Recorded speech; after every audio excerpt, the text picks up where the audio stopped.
النادي الأهلي ومباراة صعبة للغاية في مواجهة سيراميكا كليوباترا اللي هتتلعب النهاردة الساعة 5 مساء بإذن الله بتوقيت القاهرة، واللي هتلعب على ملعب هزاع بن زايد اللي في دولة الإمارات العربية.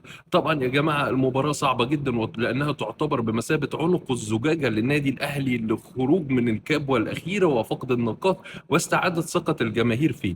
المباراة تكمن أهميتها في أن النادي الأهلي لازم يفوز ولازم يعوض الاداء السيء اللي اداه الفتره الاخيره طبعا، وده هيجي قدام فريق كبير جدا وهو فريق سيراميكا كليوباترا، اللي عنده لعيبه مميزه جدا ومدير فني يعني على مستوى كبير جدا وهو كابتن علي ماهر. سيراميكا كليوباترا اللي قدر يحتل في الفتره قصيره بطوله الدوري المصري، وان هو يبقى احتل الصداره فيها باداء راقي جدا وبعض اللعيبه المميزه للغايه. اعتقد ان الامور هتكون صعبه على النادي الاهلي، لان النادي الاهلي الفتره الاخيره مش بيأدي احسن اداء ومش بنشوف منه احسن اداء، ولكن كل التوفيق للنادي الاهلي، لان لو النادي الاهلي ما فاز فهتكون كارثه بكل المقاييس. تخيل انت بتفقد نقاط في الدوري بيبعد عنك، وكمان بتفقد بطوله بتقام لو فزت مباراتين تقدر ان انت تفوز البطوله بغض النظر عن هتقابل مين، سواء سيراميكا كليوباترا او الزمالك او بيراميدز اللي بيشاركوا في البطوله. ولكن لازم ولا بد من لعيبه النادي الاهلي انها تنزل وعندها الدافع وعندها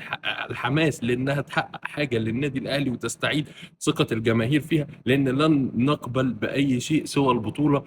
ولان الامور هتكون صعبه للغايه في حاله فقدان البطوله دي، واعتقد هتكون في غربله كبيره جدا في بين لعيبه النادي الاهلي الفتره الجايه، وده كده كده هيحصل.